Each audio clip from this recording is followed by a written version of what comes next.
trader, selamat datang kembali di DidiMax Forex Insight, program talk show eksklusif dari DidiMax yang menghadirkan analisis mendalam dan wawasan terbaru mengenai pergerakan forex dan ekonomi global.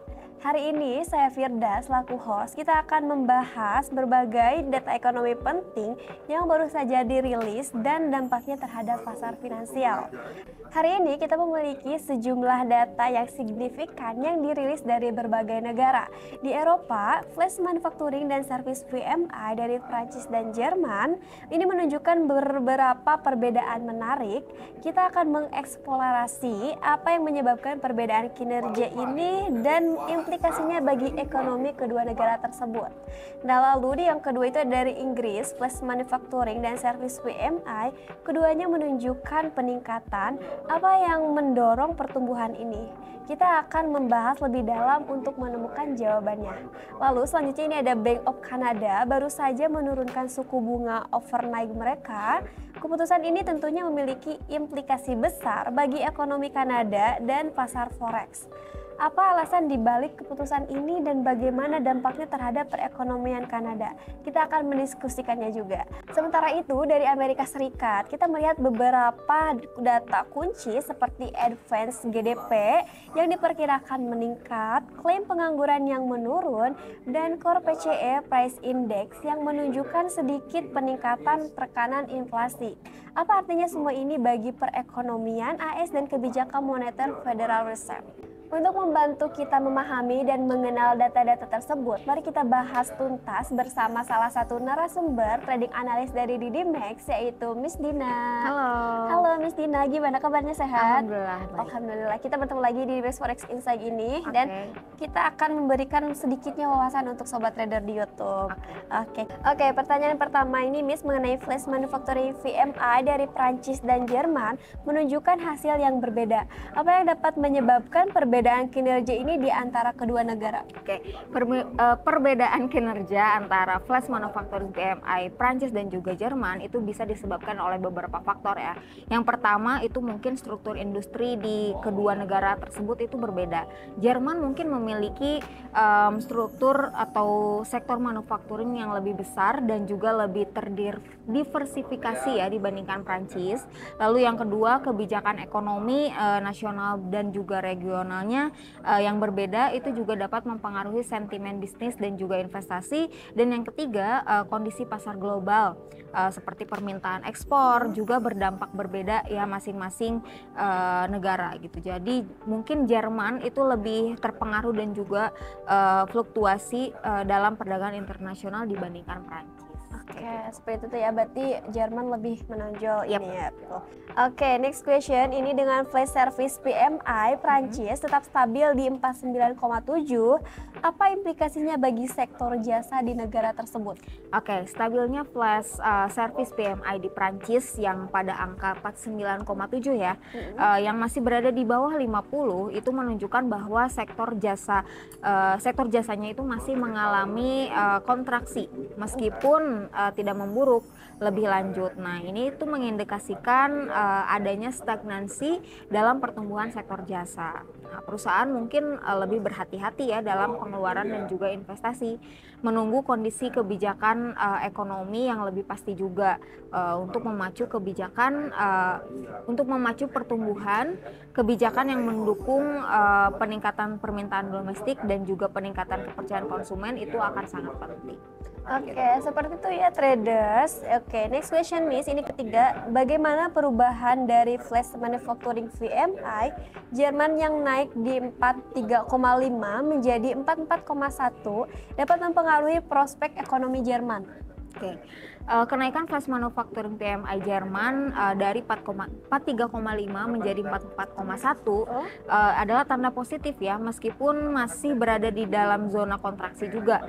Nah, ini menunjukkan bahwa sektor manufacturing mulai menunjukkan perbaikan meskipun perlahan kayak gitu kan ya. Peningkatan ini juga bisa dapat meningkatkan kepercayaan diri pelaku pasar juga dan mendorong investasi yang lebih lanjut. Namun ya untuk prospek jangka panjang yang lebih positif, perlu adanya upaya yang jauh lebih untuk mencapai angka di atas 50 yang menandakan ekspansi kayak gitu. Oke, seperti itu. Oke, next question ini masih mengenai Flash Manufacturing dan Service PMI, tapi ini dari Inggris. Nah, keduanya menunjukkan peningkatan. Apa faktor-faktor utama yang mendorong pertumbuhan ini, Miss? Oke, peningkatan pada Flash Manufacturing dan Service PMI di Inggris kemungkinan didorong oleh beberapa faktor juga, kayak gitu kan, stabilitas politik juga dan kebijakan ekonomi yang mendukung pertumbuhan ini bisa menjadi salah satu penyebabnya. Selain itu juga pemulihan dalam permintaan domestik dan juga internasional serta peningkatan investasi bisnis juga berkontribusi. Nah, kebijakan moneter yang akomodatif dan juga stimulus fiskal dari pemerintah juga itu bisa menjadi faktor pendorong. Oke, next question Miss, ini mengenai Bank of Canada atau BOC menurunkan suku bunganya overnight dari 4,75% menjadi 4,5%. Apa alasan utama di balik keputusan ini dan bagaimana dampaknya terhadap ekonomi Kanada? Oke, Bank of Canada atau BOC mungkin menurunkan suku bunga overnight untuk merespon tanda-tanda perlambatan ekonomi atau untuk memitigasi resiko inflasi yang lebih rendah dari target kayak gitu kan. Penurunan suku bunga ini juga bertujuan untuk mendorong pinjaman dan juga investasi dengan membuat biaya pinjaman yang lebih murah. Nah, dampaknya terhadap ekonomi Kanada pada gilirannya itu diharapkan akan mendapatkan peningkatan konsumsi dan juga investasi yang dapat mendorong pertumbuhan ekonomi. Namun ya ada risiko juga bahwa penurunan suku bunga itu bisa memicu inflasi ataupun gelembung aset jika tidak dikelola dengan baik. Oke, berarti harus dikelola dengan baik. Betul gitu. Oke, next question ini dengan advance GDP di Amerika Serikat menunjukkan meningkat dari 1,4% menjadi 1,9%. Apakah ini indikasi bahwa ekonomi AS sedang pulih, Miss? Oke, peningkatan advance GDP Amerika ya dari 1,4% menjadi 1,9% itu menunjukkan bahwa ekonomi Amerika Serikat itu sedang berada dalam jalur pemulihan ya kayak gitu kan. Jadi ini mencerminkan adanya peningkatan dalam aktivitas ekonomi. Jadi termasuk konsumsi rumah tangga, investasi bisnis dan juga ekspor. Nah, namun penting juga nih untuk memonitor faktor lain juga seperti pasar tenaga kerja dan inflasi untuk memastikan bahwa pemulihan ini tuh berlanjut gitu kan dan tidak menghadapi hambatan yang signifikan di masa depan. Oke, seperti itu ya traders. Oke, next question ini yang ketujuh, employment claims di AS sedikit menurun dari 243K menjadi 239K. Apa pandangan Miss Dina mengenai situasi ketenaga kerjaan saat ini di AS dan prospeknya ke depan seperti apa? Nah, penurunan klaim pengangguran dari 243K menjadi 239K itu menunjukkan indikator yang positif ya bagi pasar tenaga kerja Amerika Serikat. Nah, ini menunjukkan bahwa lebih sedikit orang yang mengajukan klaim pengangguran yang bisa berarti peningkatan dalam perekrutan ataupun penurunan dalam PHK ya. Namun untuk prospek jangka panjangnya kita juga harus memperhatikan tren berkelanjutan dalam klaim pengangguran dan juga tingkat partisipasi angkatan kerjanya juga. Jika tren ini terus berlanjut, nah kita bisa berharap tuh pasar tenaga kerja yang lebih kuat dan juga lebih stabil. Oke, ini last question ya Miss, mengenai Core PCE Price Index AS ini meningkat dari 0,1% menjadi 0,2%. Bagaimana ini mencerminkan tekanan inflasi di AS dan apa dampaknya terhadap kebijakan moneter Federal Reserve? Oke, peningkatan Core PCE Price Index ya dari 0,1 menjadi 0,2%. Nah, ini menunjukkan adanya sedikit peningkatan tekanan inflasi di Amerika Serikat. Nah, Core PCE ini adalah indikator inflasi yang mana diawasi ketat oleh Federal Reserve ya, karena tidak termasuk harga makanan dan juga energi yang bergejolak. Nah, Jika tren inflasi ini terus berlanjut, nah Federal Reserve juga mungkin mempertimbangkan ya untuk menyesuaikan kebijakan moneternya seperti menaikkan suku bunga atau mengendalikan inflasi.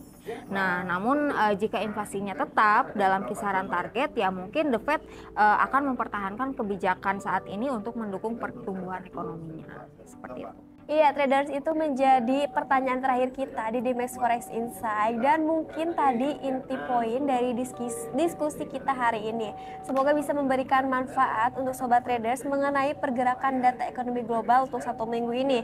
Terima kasih untuk sobat traders yang sudah menonton di Dimex Forex Insight hari ini, dan juga untuk narasumber kita Miss Dina. Terima kasih sudah memberikan informasinya. Jangan lupa untuk subscribe YouTube di Dimex Official dan nyalakan notifikasinya biar gak ketinggalan informasi selanjutnya. Saya Firda, Saya Dina. kami pamit undur diri. Salam profit.